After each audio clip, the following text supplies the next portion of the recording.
Train रवाना हो चुकी है नई दिल्ली से 4 बजे। एक और ट्रेन थोड़ी देर में डिब्रूगढ़ के लिए रवाना होने वाली है 5 बजे। उन तस्वीरों पर भी हमारी नजर रहेगी, लेकिन अब शुरुआत कर लेते हैं आज की बड़ी खबरों की एक खास सेगमेंट दिव्यांगों के लिए। अब से थोड़ी देर पहले नई दिल्ली से बिलासपुर के लिए पहली स्पेशल ट्रेन रवाना हो चुकी है, जबकि नई दिल्ली से डिब्रूगढ़ के लिए दूसरी ट्रेन रवाना होने वाली है। आपको बता दें कि लॉकडाउन के बीच आज 8 रूट्स पर स्पेशल ट्रेनें रवाना हो रही हैं। अगले 2 दिन में देश में कुल 15 जोड़ी स्पेशल ट्रेनें नई दिल्ली से देश के प्रमुख शहरों के लिए चलने लगेंगी। इस यात्रा के दौरान सभी यात्रियों के लिए मास्क पहनना अनिवार्य होगा। जिन यात्रियों का कंफर्म टिकट होगा उन्हें ही यात्रा की अनुमति मिलेगी। रेलवे के मुताबिक यात्री 7 दिन पहले ट्रेनों के लिए टिकट बुक कर सकेंगे और यात्रा से 24 घंटे पहले अपना टिकट कैंसिल कर सकेंगे। फिलहाल आपको बता दें कि आरएसी और वेटिंग टिकट जारी नहीं होगा। इसके अलावा ट्रेन में टीटी को किसी का टिकट बनाने की अनुमति नहीं है।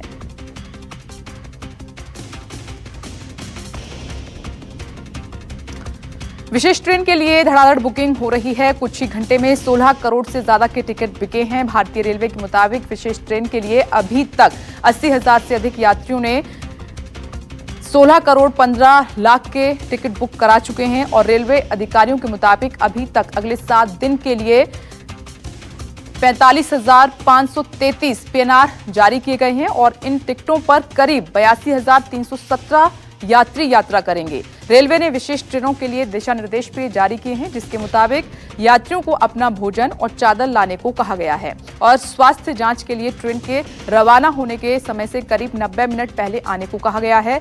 इन यात्रियों के लिए आरोग्य सेतु ऐप डाउनलोड करना अनिवार्य होगा।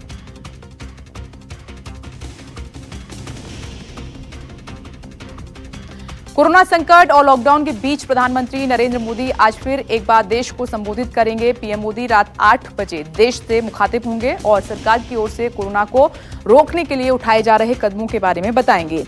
इस दौरान लॉकडाउन पर भी अहम ऐलान किया जा सकता है। 17 मई को लॉकडाउन का तीसरा चरण खत्म होने वाला है। पीएम मोदी ने 15 मई तक सभी राज्यों से ब्लूप्रिंट मांगा है। कोरोना के खिलाफ लड़ाई में जान है तो जहान है की बात कहने वाले मोदी ने जनसेवक जग तक का नारा दिया है। कयास लगाए जा रहे हैं कि मोदी लॉकडाउन 4 का ऐलान कर सकते हैं। इस चरण में ज्यादा छूट दी जाएगी और साथ ही पीएम मोदी मजदूरों के पलायन और लॉकडाउन एग्जिट प्लान के मुद्दे पर भी चर्चा कर सकते हैं। दिल्ली के मुख्यमंत्री अरविंद केजरीवाल ने लॉकडाउन पर जनता से सुझाव मांगे हैं। केजरीवाल ने कहा कि सुझाव मिलने के बाद ही फैसला होगा कि 17 मई के बाद दिल्ली में लॉकडाउन में ढील दी जानी चाहिए या नहीं। केजरीवाल ने प्रेस कॉन्फ्रेंस करके एक व्हाट्सएप ऐप नंबर जारी किया है और कल शाम 5 बजे तक कृपया सुझाव मांगे हैं। अगर व्हाट्सएप नहीं कर सकते हैं तो 1031 पर फोन करके अपना सुझाव रिकॉर्ड कर सकते हैं। 17 मई को लॉकडाउन का तीसरा चरण खत्म होने वाला है। सभी राज्यों के मुख्यमंत्रियों से प्रधानमंत्री नरेंद्र मोदी ने 15 मई तक सभी राज्यों से ब्लूप्रिंट मांगा है। अब केजरीवाल ने दिल्ली की जनता से सुझाव मांगे हैं। हालांकि इस दौरान केजरीवाल ने कहा कि ये कोई वेटिंग जैसी प्रक्रिया नहीं है, ये केवल सुझाव के तौर पर लिया जाएगा और इसे लेकर एक्सपर्ट्स की सलाह भी ली जाएगी।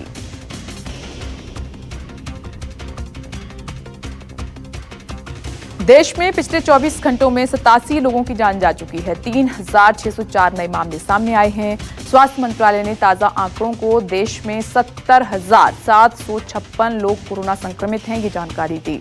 अब तक 2,293 लोगों की मौत हो चुकी है। लगातार बढ़ रहे कोरोना मरीजों के बीच ठीक होने वाले ये मरीज बढ़े हैं। अब तक 22,455 लोग ठीक हुए हैं। कोरोना से बेहाल हुआ है महाराष्ट्र में एक दिन में मिले हैं कोरोना के 1230 नए मामले। कुल मरीजों की संख्या अब बढ़कर हो गई है 23,000 से ज्यादा और 24 घंटे में 36 लोगों की जान भी जा चुकी है। मरने वालों का आंकड़ा हुआ है 868। दिल्ली, नोएडा और गाजियाबाद से सटी खोड़ा कॉलोनी पूरी तरह से सील कर दी गई है। धारावी की तरह ही खोड़ा कॉलोनी में कोरोना के मामले बढ़ रहे थे। खोड़ा में लगातार फैल रहा है कोरोना संक्रमण। लाखों की आबादी वाली खोड़ा कॉलोनी में 14 लोग कोरोना पॉजिटिव पाए गए हैं। घनी आबादी वाला ये इलाका खोड़ा में प्रवासी मजदूर, रेहड़ी पटरी और किराएदार अधिक संख्या में रहते हैं। इमरजेंसी ड्यूटी या पास धारकों को ही पुलिस खोड़ा से बाहर आने जाने की अनुमति देगी। दिल्ली, नोएडा, गाजियाबाद के संस्थानों और इकाइयों में काम करने वाले लोगों का खोड़ा में प्रवेश बंद है।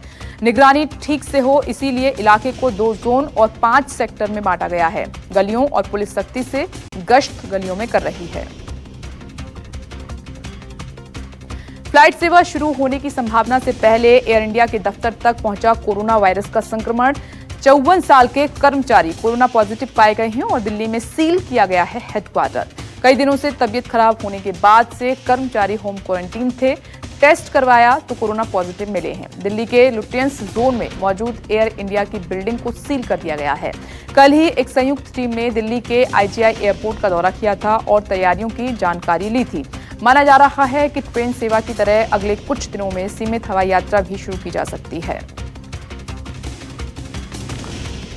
मारुति सुजुकी का मानेसर प्लांट आज से खुला। कारों का प्रोडक्शन शुरू हो चुका है। लॉकडाउन के चलते ये पहले बंद था। हरियाणा सरकार ने 22 अप्रैल को मारुति को मानेसर मैन्युफैक्चरिंग प्लांट में काम करने की फिर से अनुमति दे दी थी, जिसके बाद आज से वहां प्रोडक्शन शुरू हो गया है। कोरोना वायरस महामारी के चलते लागू लॉकडाउन के कारण इस प्लांट में लगभग 40 दिनों से काम बंद था। कंपनी के मानेसर और गुरुग्राम प्लांट में ऑपरेशन 22 मार्च से निलंबित कर दिया गया था। हरियाणा सरकार ने 22 अप्रैल को मैन्युफैक्चरिंग प्लांट में काम फिर से शुरू करने की मंजूरी दी थी, लेकिन कंपनी ने कहा था कि प्लांट तभी शुरू होगा जब प्रोडक्शन की निरंतरता और कंपनी के कारों या व्हीकल्स की बिक्री संभव होगी। अब जब देश की सबसे बड़ी कार निर्माता मारुति सुजुकी इंडिया ने मानेसर प्लांट में काम शुरू कर दिया है, तो और भी ऑटो कंपनियों के धीरे धीरे काम शुरू होने की उम्मीद है।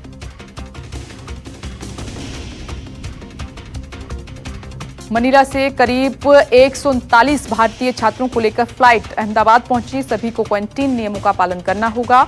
कल देर रात दुबई से 177 भारतीयों को लेकर कोच्चि एयरपोर्ट पर एयर इंडिया का विमान पहुंचा। वंदे भारत मिशन के तहत ये घर वापसी हुई है। वंदे भारत मिशन का दूसरा फेज 15 मई से शुरू होगा। इस चरण में सेंट्रल एशिया और यूरोपीय देशों में फंसे भारतीयों को वापस लाया जाएगा। जर्मनी, स्पेन, रूस, कजाकिस्तान, उज्बेकिस्तान समेत कई देशों से भारतीयों को लाया जाएगा। बुजुर्गों, गर्भवती महिलाओं, छात्रों, बीमारों को प्राथमिकता दी जा रही है। भारत वापसी के लिए विदेशों में फंसे 67,000 से ज्यादा लोग रजिस्ट्रेशन करवा चुके हैं, जिनमें छात्र, प्रवासी कामगार, वीजा खत्म होने वाले लोग भी शामिल हैं। अगर आप भी राशन कार्ड धारी हैं तो आपके लिए एक राहत की खबर है। केंद्र सरकार ने एक नियम में बदलाव किया है। खाद्य मंत्रालय ने राशन कार्ड को आधार से जोड़ने की समय सीमा 30 सितंबर तक बढ़ाई है। ऐसी खबरें चल रही थीं कि आधार से नहीं जुड़े राशन कार्ड रद्द हो जाएंगे, पर सरकार ने नियम बदल दिया है। साथ ही जोर देकर कहा है कि आधार से जुड़े नहीं होने के बावजूद लाभार्थियों को कार्ड पर उनके हिस्से का राशन मिलता रहेगा।